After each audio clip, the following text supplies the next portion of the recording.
बगहा में जेडीयू नेता विभव राय की हत्या के बाद पुलिस ने तेजी से कार्रवाई शुरू कर दी है। जिस सैलून में यह हत्या हुई थी उसे फॉरेंसिक टीम ने अपने कब्जे में ले लिया है और आसपास के सीसीटीवी कैमरों के फुटेज की जांच भी की जा रही है। घटनास्थल का निरीक्षण करने के बाद एसपी ने हत्या से जुड़े महत्वपूर्ण तथ्यों की जानकारी हासिल की। पुलिस अब विभव राय के परिजनों से बातचीत कर उनके संबंधों की जानकारी जुटा रही है ताकि हत्या के पीछे के कारणों का पता लगाया जा सके। हत्या के बाद शहर में हुए विरोध प्रदर्शनों ने पुलिस की चुनौतियों को और भी बढ़ा दिया है।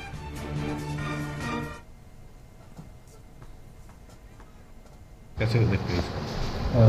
कल दिनांक 7 अगस्त को सूचना मिली थी कि लगभग समय 7:15 साढ़े 7 के आसपास संध्या में गोली मारकर श्री विभव राय जो विधा थाना अंतर्गत पंचायत खैरवा के रहने वाले हैं और वर्तमान में तहसील अध्यक्ष भी हैं, उनकी गोली मारकर हत्या कर दी गई अज्ञात अपराधियों के द्वारा।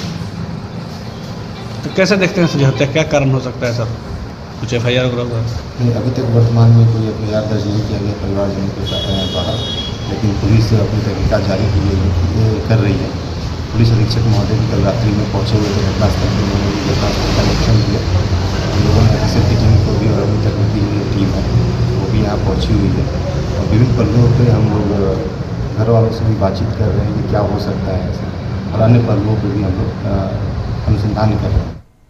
और संवाददाता राकेश और इसी खबर पर अधिक अपडेट जानकारी दे रहे हैं, हमारे साथ फोन लाइन से जुड़ चुके हैं। राकेश, बगहा में जेडीयू नेता विभव राय की हत्या हुई थी, पुलिस ने तेजी से कार्रवाई शुरू कर दी है। अब तक बात करना चाहेंगे तो क्या अपडेट है और कार्रवाई कहां तक पहुंची है? साक्ष्य क्या क्या पुलिस जुटा पाई है?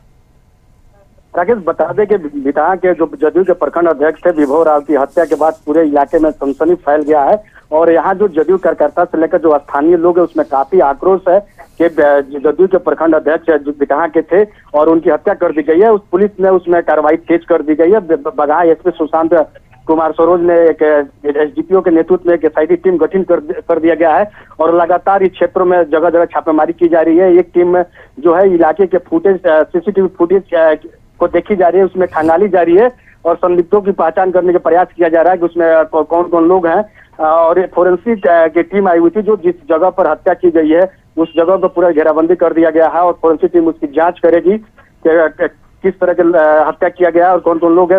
वहां से तमाम साक्ष्य इकट्ठा करने में जुटी है। तो बता दें पूरे इलाके में सनसनी हो गया। जो तमकोहा बाजार में जो हत्या की गई है पूरे तरह से वहां सन्नाटा पसर गया है और पूरा इलाका, वहाँ के जो स्थानीय दुकान है सारे दुकानें बंद है। लोगों में काफी आक्रोश और एक भय का माहौल क्रिएट हो गया है।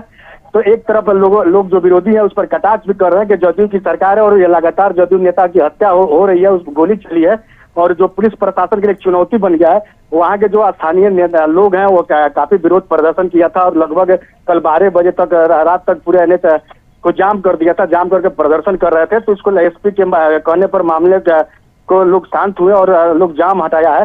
SP आश्वासन दिए कि जल्द से जल्द जो उसमें अभियुक्त है सारे लोगों की गिरफ्तारी कर ली जाएगी।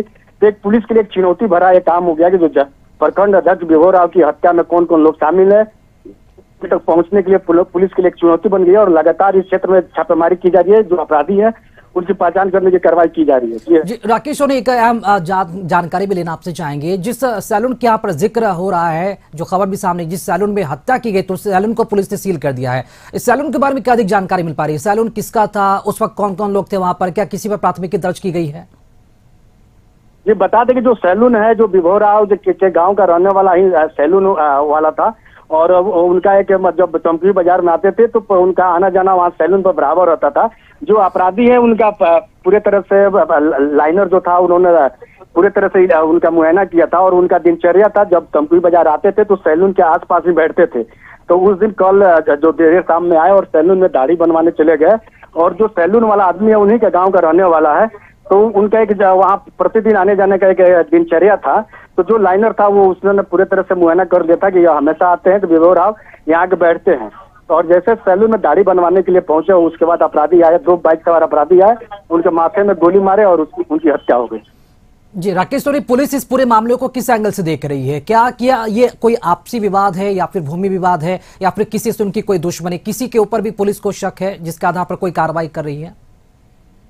ये राकेश, बता दें कि इस मामले में अभी तक परिजन के द्वारा आवेदन नहीं दिया गया है। अभी तक पुलिस अज्ञात अपराधी को मानकर मामले की जांच करी है और परिजन द्वारा किसी भी आदमी को आरोपित नहीं बनाया गया है, किसी तरह के थाने में FIR दर्ज नहीं कराया गया है। तो इसको लेकर पूरे तरह से पुलिस के लिए भी सस्पेंस बना हुआ है कि आखिर में कौन आदमी है। लेकिन जो स्थानीय लोग हैं और पुलिस का भी मानना है कि जो अपराधी मर्डर किया, जो गोली चलाया है, वो पेशावर अपराधी है। जो किलर है वो पेशावर है, जो शार शूटर है, जो आराम से आया और गोली मारा और आराम से वहां से चल दिया और कोई किसी को भनक तक नहीं लगी। तो शार्प शूटर है, पहले से इनके तहकीकात में था और जैसे वो सैलून में दाढ़ी बनवाने के लिए बैठे, वो आया, उनके माथे में गोली मारकर चल दिया। जी राकेश सोनी, जानना चाहेंगे क्या विभव राय के परिजनों से आपकी बातचीत हो पाई है? उनका क्या कुछ कहना है पुलिस हत्या के ऊपर? क्या उन्हें किसी के ऊपर भी शक नहीं है? घटना के बाद से पूरे तरह से परिवार में मातम छा गया। कोई परिजन कुछ बात करने के लायक नहीं है। उनके परिजनों का रो रो के बुरा हाल है और जो हम लोग ने कई बार प्रयास किया जानने के लिए, लेकिन स्थिति वहाँ बहुत मर्मित स्थिति है उनके परिजनों का। उनके बच्चों का रो रो का हाल है। उनकी पत्नी भी कुछ कहने में असमर्थ है, जो इस कारण कुछ बातचीत नहीं हो सका है। साफ दिख रहा है कि स्थिति वहाँ परिजनों का ये हो गया, बुरा हाल है कि अभी तक थाने में आवेदन तक नहीं दिया है। इसे कयास लगाया जा रहा है कि पूरे इलाके से लोग दहशत में हैं और किसी तरह का पुलिस के कार्यशैली पर लोगों का निगाह टिका हुआ है कि पुलिस किस तरह से गिरोह को और अपराधियों को पकड़ने में कामयाब होती है। जी बिल्कुल, और ऐसे में प्रशासन के लिए बड़ी चुनौती की कैसे हत्या के आरोपियों को जल्द से जल्द गिरफ्तार किया जाए। बहुत शुक्रिया राकेश सोनी, खबर पर जानकारी देने के लिए आपका।